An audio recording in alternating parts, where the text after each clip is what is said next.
अगर देश में एनीमिया हो रहा है, वो एक कारण ये है कि इस किस्म की राइस हम खा नहीं रहे हैं। पूंजीवादी आर्थिक व्यवस्था को सहारा देने के लिए ये समस्या स्कूल्स में नहीं थी, क्रिटिसिज्म है। और क्रिटिसिज्म क्यों है? इस कारण से नहीं है कि अंग्रेजों ने लगाया, कि जो गांधी जी ने कहा था वो सही था। नौकर तो हैं ही, हाँ, और हमारे बेस्ट विद्यार्थी नौकरी कर रहे हैं। करेक्ट। अगर कोई गूगल का सीईओ है, हाँ, या किसी और अंतरराष्ट्रीय कंपनी का सीईओ है, वो नौकर है। उसकी आमदनी होगी अच्छी, लेकिन वो नौकर है। करेक्ट। तो दर्शन शंकर सर, कैसे हैं आप? मैं बिल्कुल ठीक हूँ, बढ़िया। पद्मश्री से आप विभूषित हैं, और मैं एक पद्मश्री के साथ सेकंड टाइम कर रहा हूँ पॉडकास्ट, तो ये मेरे लिए सौभाग्य का अवसर है। Thank you sir, it's very great pleasure to do a podcast with you, क्योंकि आप जैसे व्यक्ति देश में नंबर्स में है, और जिन्होंने अपने जीवन में बहुत कुछ अचीव करा है, और बहुत कुछ, और तो भी आप बहुत सिंपल है अपनी लाइफ में। So that would be great enough for us to, मेरी टीम को और मेरे को मिलके बहुत खुशी हुई, और ये हमारे लिए बहुत अच्छा मोमेंट है। तो सर, मैं वैसे तो आपका इंट्रोडक्शन मांगने की मुझे ज़रूरत नहीं है, इंटरनेट आपके इंट्रोडक्शन से भरा हुआ है, बट तो भी आप अपने बारे में कुछ बताना चाहें तो फील फ्री टू। भारत की जो स्वास्थ्य परंपरा है, यस, इसका संवर्धन किस किस्म से करना, किस कार्यों से करना, और करना यानी विचार की बात नहीं है, करने की बात है। क्या किया है, तो इस कार्य में हम लगे हैं। तो सर, आपका रुझान शिक्षा के क्षेत्र में कैसे आया था?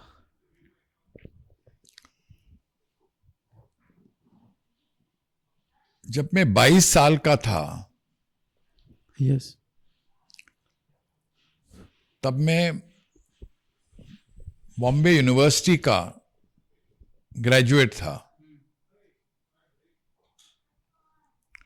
और मैंने अपना शिक्षण, फॉर्मल शिक्षण, स्टैटिस्टिक्स के विषय में किया। तो वो विषय का कुछ संबंध नहीं है स्वास्थ्य से, या आरोग्य से, या मेडिसिन से, ना बायोलॉजी से। और वो शिक्षण से मैं बहुत असंतुष्ट था। तो मैं उस जमाने में, यानी 22 साल की उम्र में, मैं अपने यूनिवर्सिटी के कुलपति के पास गया, और मैंने अपना डिससैटिस्फैक्शन व्यक्त किया। और मैंने कहा कि भाई, ये शिक्षण जो मैंने प्राप्त किया है, इस शिक्षण के द्वारा मुझे हमारे समाज के बारे में कुछ समझ में नहीं आया है, क्योंकि वो पूरा शिक्षण क्लासरूम में था, लाइब्रेरीज के द्वारा था, और हमने देखा नहीं कि बाहर असली भारत क्या है। तो हमने उनसे विनंती की, मुंबई विद्यापीठ के जो कुलपति थे, उनसे हमने विनंती की कि क्यों नहीं इस किस्म का कोई कार्यक्रम शुरू किया जाए मुंबई विद्यापीठ में, बॉम्बे यूनिवर्सिटी में, जो अनुभवी शिक्षण के आधार पर डिजाइन हो, एन एक्सपीरियंशियल लर्निंग प्रोग्राम। ये मैंने उनसे विनंती की।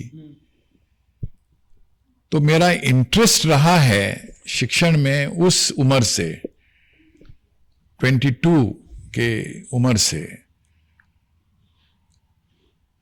इंटरेस्ट रहा है। और मेरा शिक्षण, भारतीय शिक्षण, पूरी भारतीय शिक्षण व्यवस्था पर देखने का ढंग बहुत टीकात्मक है, बहुत क्रिटिकल है। माने मैं क्रिटिक हूं पूरी हमारे देश की शिक्षण व्यवस्था के बारे में।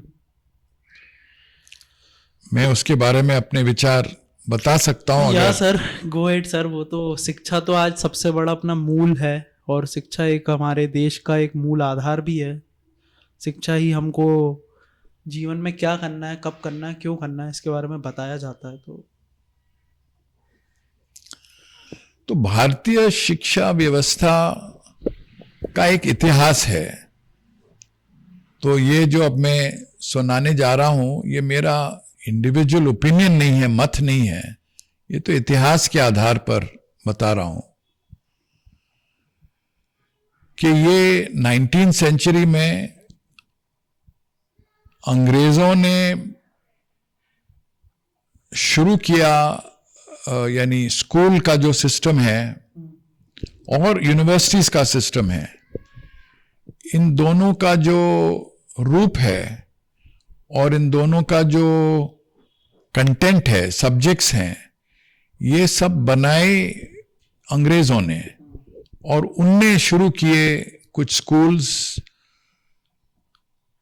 और उनने शुरू की पहले जो कॉलेजेस थे उनका नाम था प्रेसिडेंसी कॉलेजेस। एक कॉलेज था कलकत्ता में, एक था चेन्नई में, मद्रास में, एक था मुंबई में। 3 कॉलेजेस बनाए, प्रेसिडेंसी उनके नाम थे, प्रेसिडेंसी कॉलेजेस। ये सब पूरा मॉडल था अंग्रेजी शिक्षण का, स्कूल का भी और यूनिवर्सिटी का भी, कॉलेज हायर एजुकेशन का भी। आपको शायद पता होगा कि 1930 में शायद महात्मा गांधी ने लंदन में एक भाषण में ये ऑब्जर्वेशन किया कि जब से अंग्रेजों ने अपने ढंग का स्कूल एजुकेशन स्थापित किया है भारत में, हाँ, तब से भारत में लिटरेसी कम हो चुकी है पूरी तरीके से। करेक्ट। और जो शिक्षण का स्प्रेड है वो भी कम हो चुका है। और उनने ये चुनौती दी अपने ऑडियंस को लंदन में कि अगर आप इस चीज का एविडेंस चाहते हैं तो आप एविडेंस ढूंढिए कि हम तो ये कह रहे हैं कि जब से अंग्रेजी शिक्षण वो स्कूल के संदर्भ में था, स्थापित हुआ है भारत में, तो लिटरेसी भी कम हुई है और रीच भी कम हुआ है। वो जो उनकी बात थी, जो उनका मत था, वो 20-30 साल के बाद एक इतिहासक थे भारत में, धर्मपाल जी। उनने कुछ रिसर्च स्टूडेंट्स को इस काम पर लगाया कि ये आप स्टडी करो, जो शिक्षण था स्कूलों में प्री ब्रिटिश, और उसका संशोधन करो और देखो कि गांधी जी ने जो चुनौती दी थी और जो गांधी जी का मत था वो सही था कि नहीं। Correct. उसके ऊपर एक किताब है जो अवेलेबल है लाइब्रेरीज में या कहीं भी से, आप अमेज़न वगैरह से ऑर्डर कर सकते हैं। उस किताब का नाम है ब्यूटीफुल ट्री। करेक्ट। उस किताब में एक एरिया का, तमिलनाडु में, एक डिटेल स्टडी हुआ है गैजेटियर के डेटा के आधार पर। गैजेटियर्स ये डेटा अंग्रेज एडमिनिस्ट्रेशन रखता था। उस चिंगलपेट एरिया डिस्ट्रिक्ट के बारे में है तमिलनाडु में, बड़ा डिटेल्ड इंफॉर्मेशन है। और उससे ये स्थापित हुआ, उससे ये एविडेंस दिखा कि जो गांधी जी ने कहा था वो सही था। क्योंकि जो हमारा शिक्षण चलता था प्री ब्रिटिश, वो शिक्षण स्टेट नहीं स्पॉन्सर करता था, वो चलता था पंचायतों के द्वारा, और गांव के लोगों को और पंचायत का अधिकार रहता था उस शिक्षण की गवर्नेंस में, मैनेजमेंट में। और अंग्रेजों ने वो तोड़ दिया। वो स्वावलंबित ऑटोनॉमस तरीका था कि हर पंचायत अपना चलाता था, करिकुलम था, सिलेबस था, सब कुछ था। फीमेल एजुकेशन भी उसमें कवर थी। उसमें फीमेल था, हर जाति के लोग थे। हाँ। कोई भेदभाव नहीं था। Correct. धर्म के आधार पर या जाति के आधार पर। ये वो डेटा से पता चला। करेक्ट। और उसमें जितना मैंने भी थोड़ा बहुत रीड करा सर, तो उसमें ये भी लिखा गया है कि सबको समान एजुकेशन का अधिकार भी था। वो था, Yes. समान अधिकार था। यस। और ये उनने इस्टेब्लिश किया, वो स्टडी ने इस्टेब्लिश किया कि ऐसा था। करेक्ट। तो अब मैं उससे आगे बढ़ के कहता हूं कि सिर्फ ये समस्या स्कूल्स में नहीं थी, ये हायर एजुकेशन में भी ये प्रॉब्लम आ गया है और चल रहा है इवन आज। यानी 1947 में हमको स्वतंत्रता मिली, तो अब 75 इयर्स के करीब हो चुके हैं।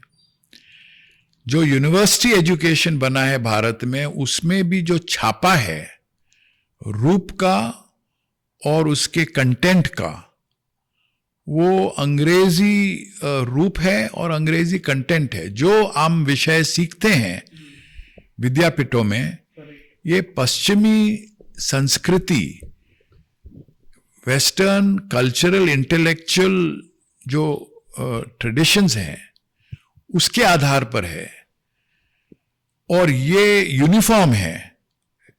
और हमने ये किस्म का higher education north, south, east, west हर एक विद्यापीठ में लगा दिया है।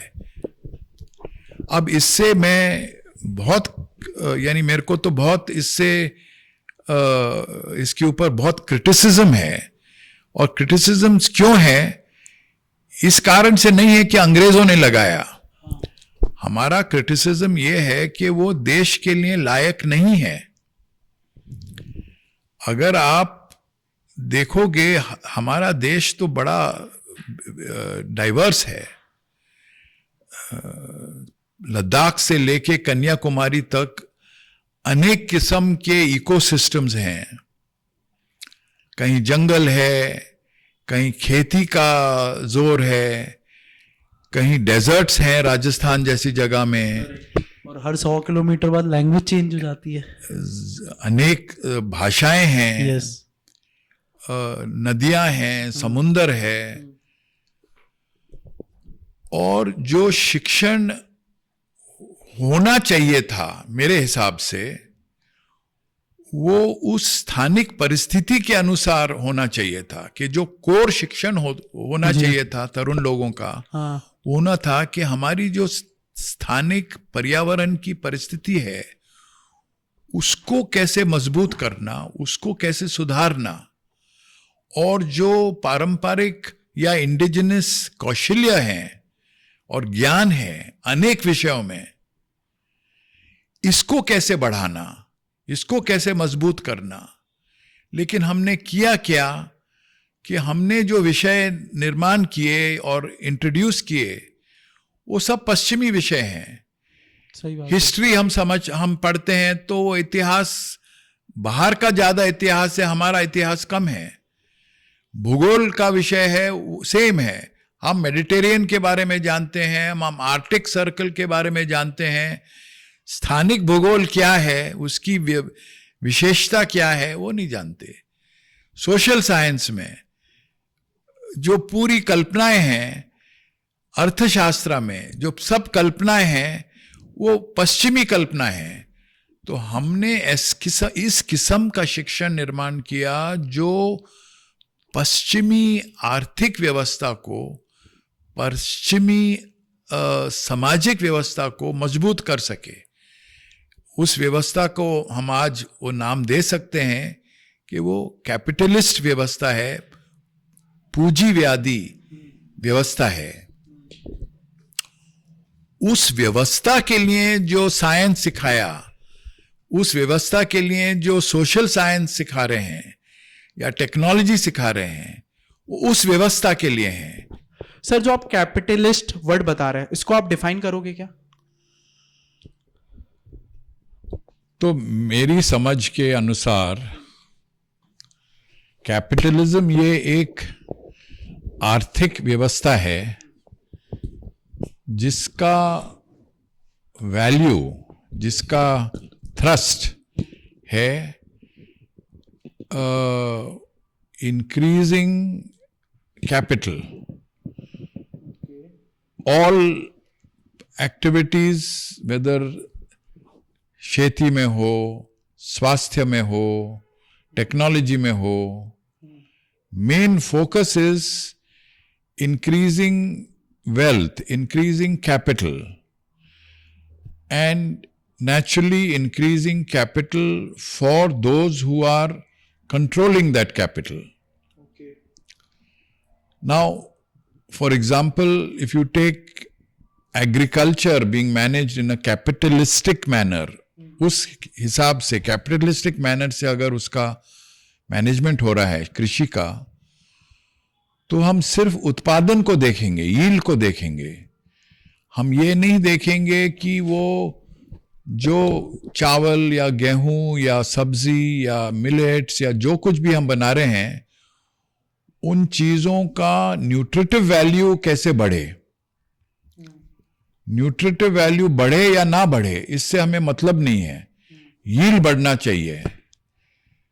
तो पूरी जो भारत की खेती है, ये जो ग्रीन रेवोल्यूशन हुआ, ये एक टिपिकल उदाहरण है कैपिटलिस्ट एग्रीकल्चर का.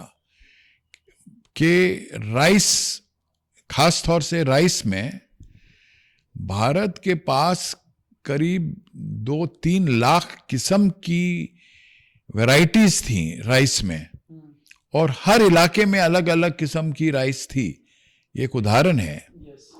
और हमने उन सब डाइवर्सिटी को सब्स्टिट्यूट कर दिया एक शॉर्ट डॉफ वैरायटी से. उसका शायद नाम IR8 था. और उस वैरायटी, क्योंकि उसकी यील्ड अच्छी थी, यील्ड बढ़ गया. अच्छा, उस यील्ड बढ़ाने के लिए हमें डालना पड़ा पेस्टिसाइड, हमें डालना पड़ा फर्टिलाइजर. उस पेस्टिसाइड और फर्टिलाइजर के रेजिड्यूज रह गए चावल में भी, दाने में भी, खेती में भी, जमीन में भी. और हमने नुकसान कर दिया. इतनी सारी जो हमारी किस्म किस्म की 2 लाख किस्म की राइसेस थी, उनको करीब करीब नष्ट कर दिया. अब बड़ी मुश्किल से हमें मिल रही हैं तरह तरह की राइसेस जो थी हमारे पास, जो न्यूट्रिशन के दृष्टि से जो स्टैंडर्ड राइस हाई यील्डिंग है, उससे फार सुपीरियर हैं. ऐसी राइसेस आज भी मौजूद हैं, पर पॉकेट्स में.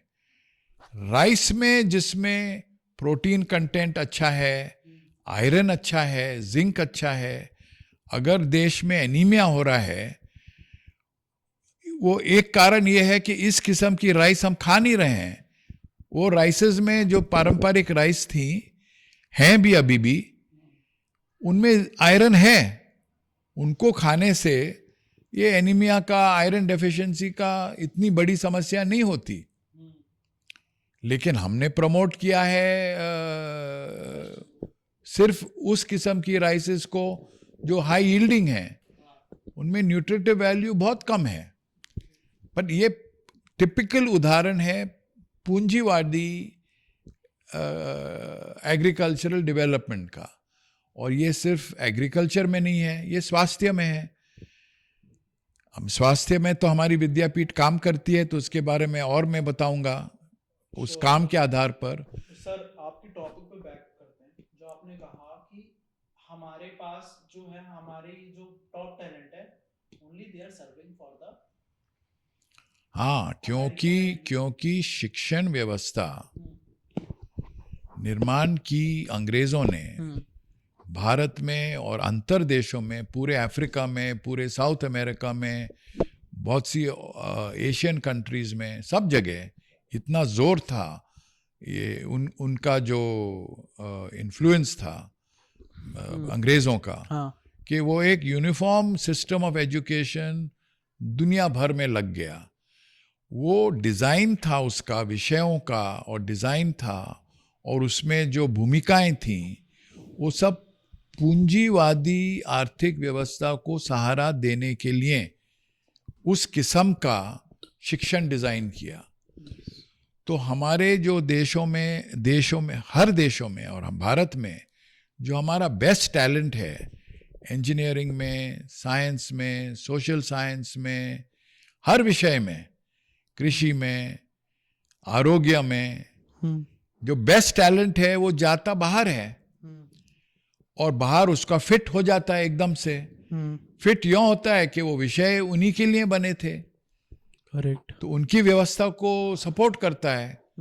तो उनके दृष्टिकोण से, पश्चिमी देशों के दृष्टिकोण से, ये तो बड़ी अक्लमंदी की बात हुई कि उनने आउटसोर्स कर दिया टैलेंट।